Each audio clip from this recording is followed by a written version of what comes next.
Toro? Alam mo naman siguro ibig sabihin nun, di ba?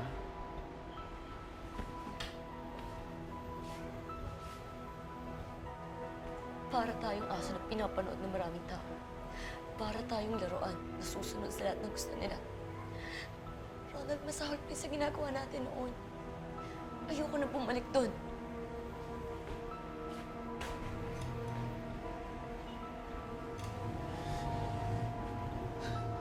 Ako rin naman eh. Bakit ba ganun? Kung kailan mo gusto magbago, tsaka ka tinutulak pabalik sa tinalikuran mo. Pakiramdam ko, pinaglalaroan niya lang tayo. Ano bang kasalanan natin sa kanya? Ano bang kasalanan ng anak natin sa kanya?